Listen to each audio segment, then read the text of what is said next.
Hello students. So today in this video we will discuss about the word problems of chapter number 4 exercise 4.3 NCERT. Okay. So the first word problem we have question number 4. Okay. In exercise 4.3 question number 4, and what it is: the sum of the reciprocal of Rahman's age in years 3 years ago and 5 years from now is 1/3. Find his present age. ठीक है बच्चों, तो क्या दिया हुआ है आपको? एक कंडीशन दी है कि sum of reciprocal of Rahman age, reciprocal करना है रहमान की एज का, कब कब करना है? 3 years ago वाली जो एज होगी और जो अब से 5 years बाद जो एज होगी, और वो रेसिप्रोकल को जो सम होगा वो किसके इक्वल दिया हुआ है? वो दिया हुआ है आपको 1/3 के इक्वल दिया हुआ है. ठीक है, तो किस तरह से इक्वेशन बनेगी वो हम देखते हैं. Let the present age of Rahman is equal to x years. ठीक है, मान लो कि उसकी प्रेजेंट एज कितनी है रहमान की? x years है. अगर मैं बात करता हूं 3 years ago Rahman age was, 3 साल पहले कितनी एज होती है उसकी? x - 3 years. अगर अब जितनी एज है उसमें से हम 3 को माइनस कर देंगे तो 3 years पहले रहमान की एज x - 3 होती. ठीक है, नेक्स्ट हम बात करते हैं, हमें क्या दिया हुआ है? 5 years फ्रॉम नाउ. ठीक है, तो कितना एज होता? 5 years from now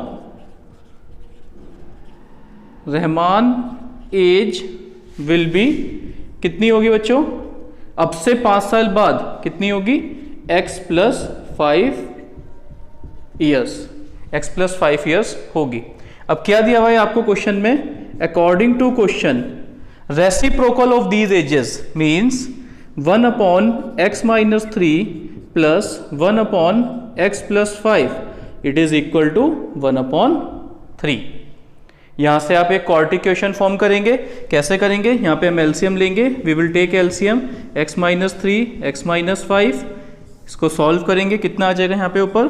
x - 5 then plus sign then x - 3 is equal to 1/3. इसको सॉल्व करेंगे, कितना हो जाएगा? ये हो जाएगा आपका 2x, ये प्लस है 2x + 2 अपॉन x² माइनस के this is plus, so x² plus के 5x माइनस के 3x माइनस के 15 इज इक्वल टू 1/3. ठीक है, अगर इसको फर्दर सॉल्व करेंगे तो कितना हो जाएगा? 3 × 2x + 2 is equal to x² minus के 2x प्लस के 2x माइनस के 15. फिर से सॉल्व करेंगे इसको तो हमारे पास क्या इक्वेशन बन जाएगी?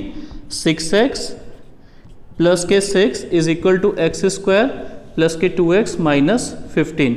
और फाइनली हमारे पास इक्वेशन, अगर मैं क्वाड्रेटिक इक्वेशन लिखता हूँ तो क्वाड्रेटिक इक्वेशन क्या होगी हमारे पास? ये होगी x² plus 2x minus 15 minus 6x minus 6 is equal to 0. तो ये कितना हो जाएगा हमारे पास? x² माइनस के 4x माइनस के 21 इज इक्वल टू 0. तो ये हमारे पास क्या बन गई? एक ये क्वाड्रेटिक इक्वेशन बन गई. अब हम इसको सॉल्व करेंगे using the splitting the middle term method, और वहां से हमारे पास x की वैल्यू आ जाएगी. यहाँ पर अगर बच्चों आप सॉल्व करेंगे तो x की 2 वैल्यूज आएंगी. ठीक है, so might be 1 value will be negative, तो हम उस नेगेटिव वैल्यू को रिजेक्ट कर देंगे क्योंकि एज हमारी कभी भी नेगेटिव में नहीं होती. Is it clear? Now students we will do next question, question number 5. okay, in question number 5 what we have in a class test the sum of Shefali marks in mathematics and English is 30. Had she got 2 more marks in math and 3 marks less in English, the product of their marks would have been 210. Find her marks in the 2 subjects. Okay तो बच्चों हमें क्या दिया हुआ है, हमें शेफाली के marks दे रखे हैं, किस किस में दे रखे हैं, 2 सब्जेक्ट्स में उसके टोटल मार्क्स जो आए हैं वो 30 आए हैं। ठीक है, so let Shefali marks in mathematics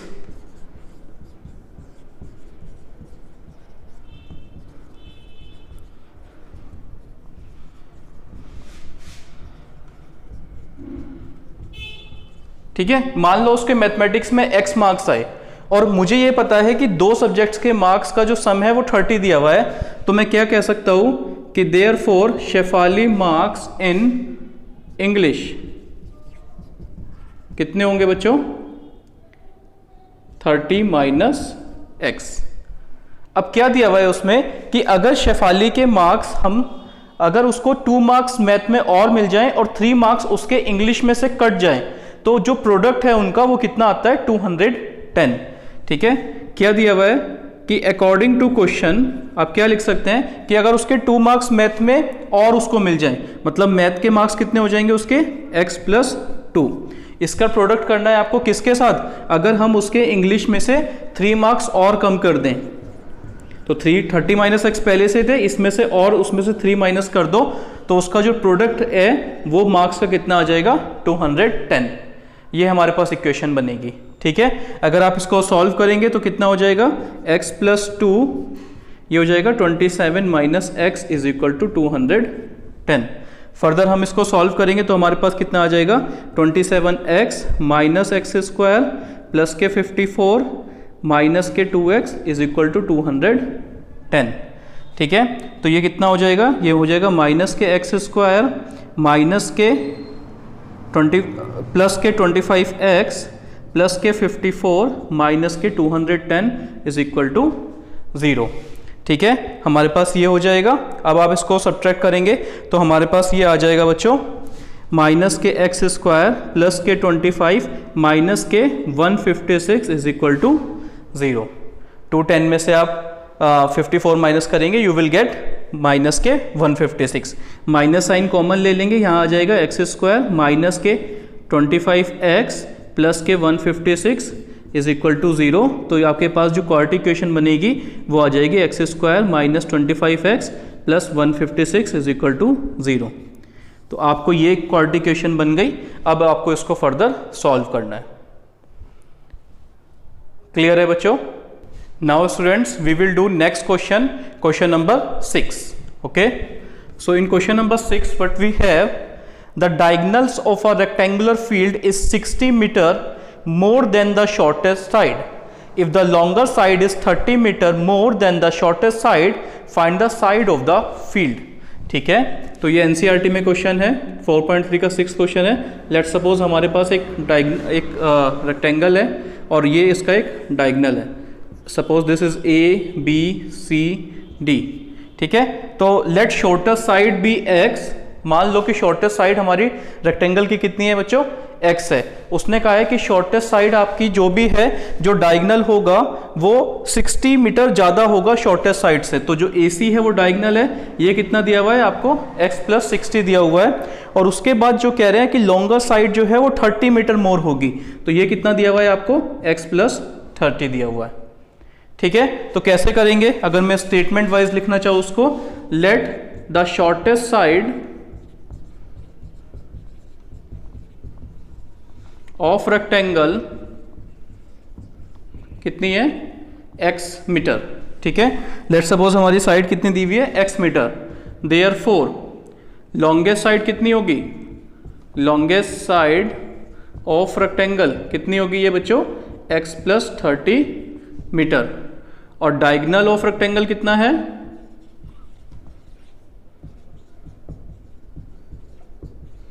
x + 60 metre. ठीक है, अब अगर हम ध्यान से देखेंगे इन ट्राइंगल ABC, अगर ट्राइंगल ABC को ध्यान से देखेंगे तो यहां पर ये एंगल कितना होता है, 90 डिग्री। रेक्टेंगल के सारे जो एंगल्स होते हैं वो 90 डिग्री होते हैं। ठीक है, तो यहां पर अगर आप बात करोगे in triangle ABC, angle B = 90 degree. तो बच्चों अगर एक राइट एंगल ट्राइंगल होता है तो हम पाइथागोरस थ्योरम अप्लाई कर सकते हैं। सो कैन आई से AC² = AB² + BC का स्क्वायर यूजिंग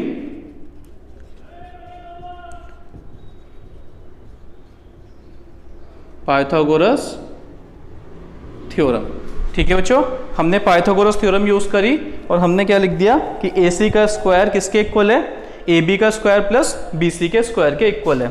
ठीक है, अब AC का स्क्वायर कितना होगा, x प्लस 60 का whole square is equal to x plus 30 का होल स्क्वायर प्लस x का whole square.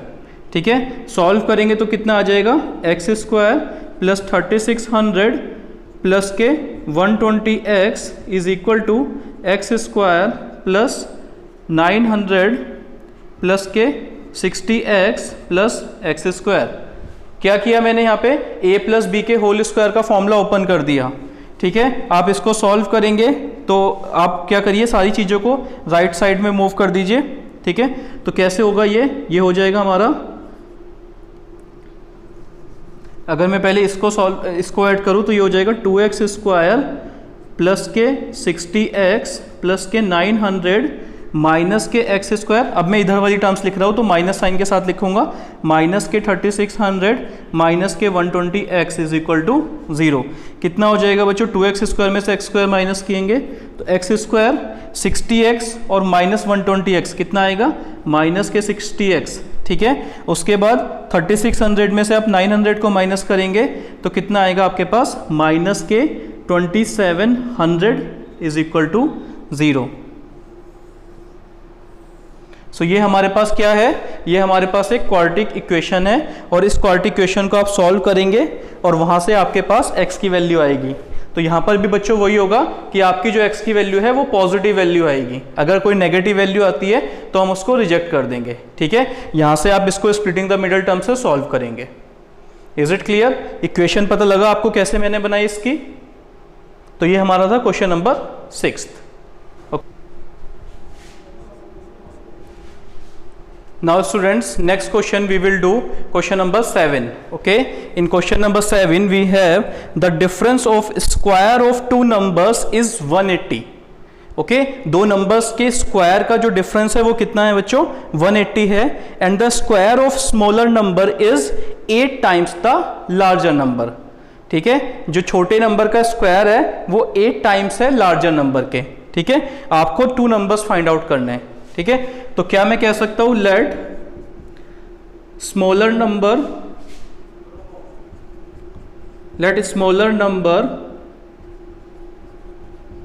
Is equal to x and larger number is equal to y। आपने दो नंबर्स मान लिए x और y। ठीक है, अब क्या दिया हुआ है आपको कि इन दोनों नंबर्स का जो स्क्वायर है उसका जो डिफरेंस है वो कितना दिया हुआ है आपको, वो दिया हुआ है आपको 180। ठीक है, और क्या दिया हुआ है आपको, जो छोटे नंबर का स्क्वायर है। ठीक है, देखो क्वेश्चन में क्या क्या दे रखे हैं, दो इक्वेशंस दे रखी हैं आपको। एक इक्वेशन क्या दे रखी है कि जो इनके स्क्वायर का डिफरेंस है, बड़ा नंबर क्या है यहाँ पे y है, तो y square minus x square कितना दिया हुआ है आपको 180। एक इक्वेशन तो ये दी हुई है।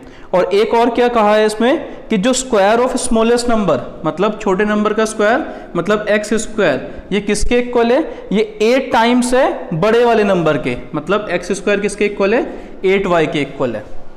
ठीक है, तो यहां से हमारे पास दो इक्वेशन बन रही हैं। ठीक है, अब आपको क्या करना है, एक क्वाड्रेटिक इक्वेशन फॉर्म करनी है और सॉल्व करना है। तो बच्चों x स्क्वायर की वैल्यू कितनी है, 8y है। तो आप क्या करेंगे, इसको फर्स्ट मान लीजिए, put value of x square in equation first. कितना आ जाएगा, y square minus 8y is equal to 180। और फर्दर लिखेंगे तो y square minus 8y minus 180 is equal to 0। क्या आ गया आपके पास, again you get a quadratic equation. अब आप इस क्वाड्रेटिक इक्वेशन को सॉल्व करेंगे using the splitting the middle term technique. Is it clear? Now students, we will do next question, question number 8. Okay, now in 8th question what we have that a train travels 360 kilometer at a uniform speed. एक train travel करती है बच्चों 360 kilometre का distance है अपनी uniform speed से। ठीक है, if the speed had been 5 kilometre per hour more, अगर ट्रेन की स्पीड 5 किलोमीटर पर आवर और ऐड हो जाए या उसमें इंक्रीज हो जाए तो उसको टोटल जर्नी को कवर करने में कितना टाइम लगता है, 1 आवर लेस लगता है। ठीक है, तो मैं ऐसे समझ लूं कि एक मेरे पास ए से बी तक ट्रेन को जाना है और जो टोटल डिस्टेंस है उन दोनों के बीच में वो 360 किलोमीटर का है। ठीक है, तो अगर ट्रेन की speed 5 kilometre per our add हो जाती है तो जो टाइम है वो 1 आवर कम लगता है। ठीक है बच्चों, तो let the uniform speed of train, मान लो कि यूनिफॉर्म स्पीड जो ट्रेन की है वो x किलोमीटर पर आवर है। ठीक है, और डिस्टेंस टू बी ट्रेवल्ड, कितना डिस्टेंस ट्रेवल करना है, कितना डिस्टेंस ट्रेवल करती है ट्रेन हमारी, 360 किलोमीटर। ठीक है, देयरफॉर बच्चों अगर आपकी स्पीड है x किलोमीटर पर आवर और डिस्टेंस है 360 किलोमीटर पर आवर, तो क्या मैं कह सकता हूं कि लेट्स टाइम टेकन, ठीक है, अब कुछ टाइम लग रहा होगा इस जर्नी में, t1 मान लो उसको, t1 कितना होगा बच्चों, डिस्टेंस अपॉन स्पीड। ठीक है, टाइम हमारा t1 कितना होगा, t1 की वैल्यू इतनी होगी हमारे पास। अच्छा, अब क्या दिया हुआ है क्वेश्चन में कि अगर उसकी जो स्पीड है वो 5 किलोमीटर पर आवर और क्या हो जाए, इंक्रीज हो जाए। ठीक है, yes, so if speed of train increase by 5 kilometre per our, यही दिया हुआ है कि स्पीड अगर हम 5 किलोमीटर पर आवर इंक्रीज हो जाए तो बच्चों टाइम कितना लगेगा उस टाइम उसको, फिर भाई आपकी स्पीड बढ़ गई तो टाइम टेकन में चेंज आ जाएगा। तो लेट सपोज t2 नया टाइम टेकन है और टाइम कितना लगेगा उसको, 360 अपॉन x प्लस 5। भाई उसकी स्पीड पहले x किलोमीटर पर आवर थी, अब उसकी स्पीड कितनी हो गई, अब उसकी स्पीड हो गई x प्लस 5। ठीक है, उसमें 5 ऐड हो गया तो अब इतने आवर लगेंगे। अब अकॉर्डिंग टू क्वेश्चन कौन सा टाइम बड़ा होगा, ज्यादा टाइम कब लग रहा होगा, t1 में या t2 में। भाई t1 में स्पीड कम है तो टाइम ज्यादा लगता है। ठीक है, तो मैं कह सकता हूं क्या कि t1 minus t2 is equal to 1। कितने घंटे का डिफरेंस आ रहा है दोनों टाइम्स में, 1 आवर का डिफरेंस आ रहा है। ओके, अगर आप इसको सॉल्व करेंगे तो 360 upon x minus 360 upon x plus 5 is equal to 1। ठीक है, यहां से आप इसको सॉल्व कैसे करेंगे, you will take LCM, x और x प्लस 5 हमारे पास एलसीएम आ जाएगा, ये हो जाएगा हमारा 360 x plus 5 minus 360 x is equal to 1। यहां तक कोई कंफ्यूजन है किसी बच्चे को? देखिए इसके बाद हम कैसे करेंगे, आप इनको सॉल्व करेंगे तो ये कितना हो जाएगा, ये हो जाएगा हमारा 360x प्लस 5 0 0, 5 6 33, 5 15, 16 17 18, तो 1800 minus 360x upon x square plus 5x is equal to 1। ये कैंसिल हो जाएगा बच्चों आपका, ये हो जाएगा x square plus 5x, cross multiply जब मैं करूंगा इज इक्वल टू 1800, और आखिरी में आपके पास क्वेश्चन बनेगी x square plus 5x minus के 1800 इज इक्वल टू 0। तो अगेन आपके पास क्या बन गया, एक क्वाड्रेटिक इक्वेशन फॉर्म हो गई। ठीक है, इन दी वेरिएबल x, और x क्या है हमारे पास, ये यूनिफॉर्म स्पीड है ट्रेन की। इसको आप सॉल्व करेंगे and then you will get the value of x। ठीक है, स्प्लिटिंग द मिडिल टर्म से आप इसको सॉल्व कर सकते हैं। Is it clear?